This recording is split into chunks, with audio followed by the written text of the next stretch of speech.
The Happy Prince. Once upon a time, there was a statue of the Happy Prince standing high above the city.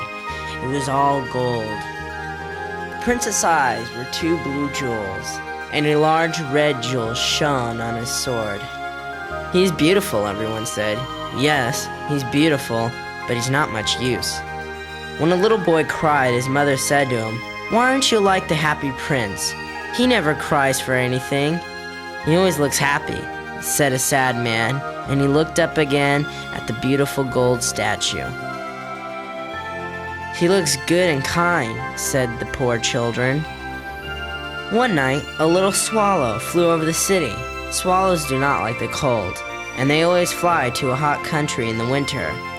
All the little swallow's friends were in Africa now, and he wanted to go there too. He flew all day and arrived at the city at nighttime. Where can I stay the night?" he said. Then he saw the statue. "That is a good place," he said. "I'm going to stay here." He flew down and stopped between the feet of the Happy Prince. "I have a gold bedroom," he said softly, "but I am so tired. I'm going to go to sleep now." But at that minute, a drop of water fell on him. There are no clouds in the sky," he cried. "And it is raining. This is bad." Then another drop fell on him. "This statue can't keep the rain off," he said. "I'm going to look for a good roof." Then a third drop fell on him. He looked up, and what did he see? The Happy Prince had tears in his eyes, and he had tears on his beautiful gold face. It made the little swallow very unhappy. "Who are you?" he asked. "I am the Happy Prince." "Why are you crying then?" asked the swallow. "You made me very wet." "Years ago, I lived in the world, and I had a man's heart," answered the statue. "And then I was never unhappy. I played with my friends in the garden all day, and I never looked over the wall. Everything inside was very beautiful. Everyone called me the Happy Prince. So I lived, and so I died. And when I died, they put my statue up here. I am high up, and I can see all the ugly things and all the sad things in my city. I have a heart of lead, but I am crying." "So he's not all gold," thought the swallow.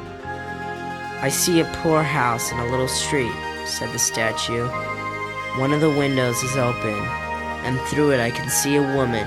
She is sitting at the table. Her face is thin and tired. Her little boy is lying ill in the bed in the same room. He's asking for oranges and he's crying. But his mother can give him nothing but river water.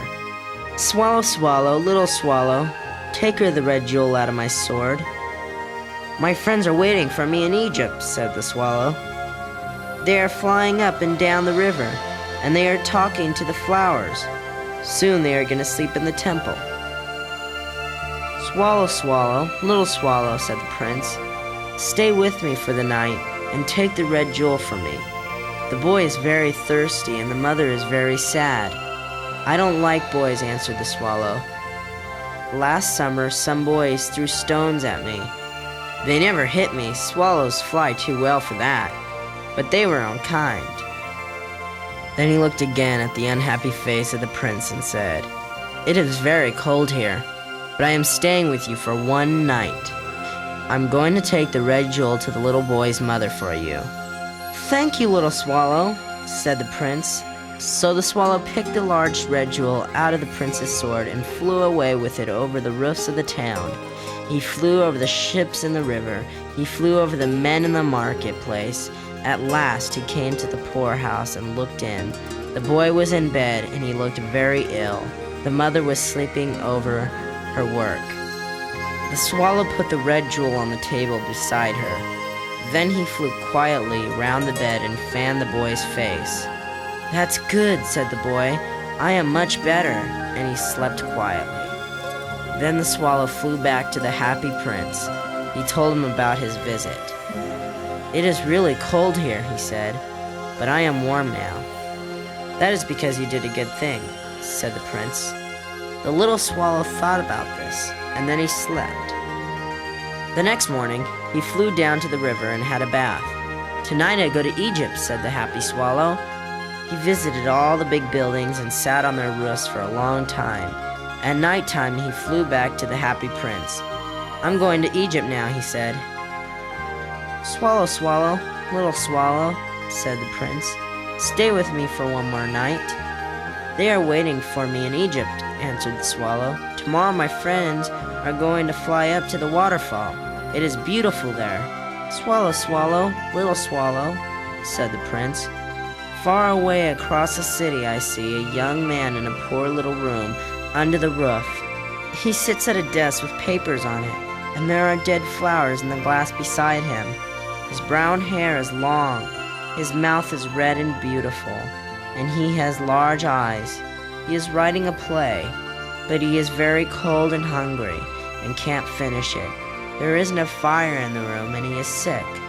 I am going to wait with you for another night," said the kindly swallow. "Shall I take him another red jewel?" "I only had one red jewel," said the prince, "but I have my eyes. They are blue jewels and cost a lot of money. Pick out one of them and take it to him. He can sell it and buy wood for his fire. Then he can finish his play." "Oh, prince," said the swallow, "I can't do that," and he began to cry. "Swallow, swallow, little swallow," said the prince, "please do it for me." So, the swallow picked out one of the prince's eyes and flew away to the student's room with it. He got in easily through the hole in the roof. The young man had his head in his hands, and he did not hear the bird. Then he found the beautiful blue jewel on the dead flowers. "Someone's sending me this for my play," he cried. "Now I can buy food and firewood. Then I can finish my play." And he looked happy. The next day, the swallow flew down to the river again. He watched the sailors at work on the ships. "I'm going to Egypt now," cried the swallow, but nobody looked at him. When the moon came up, he flew back to the happy prince. "I want to say goodbye," he cried. "Swallow, swallow, little swallow," said the prince. "Stay with me for another night." "But it is winter," said the swallow, "and the cold snow is coming. In Egypt the sun is warm on the green trees. My friends are building their nests in the temple. Dear prince, I'm going to leave you now, but I'm never going to forget you. Next spring, I'm coming back and bringing you two beautiful jewels, one blue and one red." "Down in the square," said the happy prince, "stands a little match girl. Her matches fell in the water and they are all wet. She must bring some money home, or her father is going to be very angry. She has no socks or shoes, and she is crying in the cold. Pick out my other eye and give it to her, and then her father won't be angry anymore." "I'm going to stay with you for another night," said the swallow, "but I can't pick out your other eye." "Swallow, swallow, little swallow," said the prince, "please do it for me." So the swallow picked out the prince's other eye. He flew down with it and put it in the match girl's hand. "What a beautiful piece of glass!" cried the little girl, and she laughed and ran home with it. Then the swallow came back to the prince. "You can't see now," he cried. "I'm going to stay with you always." "No, little swallow," said the poor prince. "You are going away to Egypt." "I'm going to stay with you always," said the swallow, and he slept at the prince's feet. All the next day, he told the prince stories of the other countries. He told him of the long-legged red birds of Egypt. He told him of the gold fish in the river there. He told him of yellow flowers and green snakes.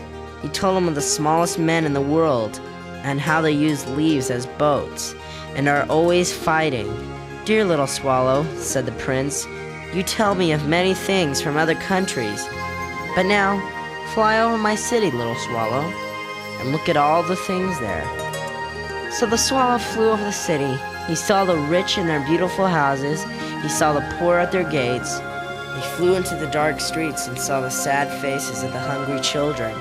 Then he flew back and told the prince. "My coat is gold," said the prince. "You can take it off leaf by leaf, and you can give it to my poor people. For them, Gold is a good thing and can make them happy. The swallow picked off the gold, leaf by leaf. Soon the happy prince was gray. The swallow carried leaf after leaf of the gold to the poor. The children's faces were no longer white and thin. They laughed and played games in the street. "We have bread now," they cried. Then the snow came, and after the snow, the ice. The poor little swallow was very, very cold, but he did not leave the prince. He loved him too much. He picked up little pieces of bread and he flew quickly up and down, but he didn't get warm. At last he knew, and he flew slowly up to the prince's arm for the last time. "Goodbye, dear prince," he said. "May I kiss your hand?" "You are going to Egypt at last, little swallow?" asked the prince. "You stayed a long time here. I'm gonna miss you. I love you." "I'm not going to Egypt," said the swallow. "I'm gonna die." And he kissed the happy prince. Then he fell down and died at the prince's feet. At that minute, something broke inside the statue. It was the lead heart. It broke in two. Early the next morning, the town people walked in the square. They looked up at the statue.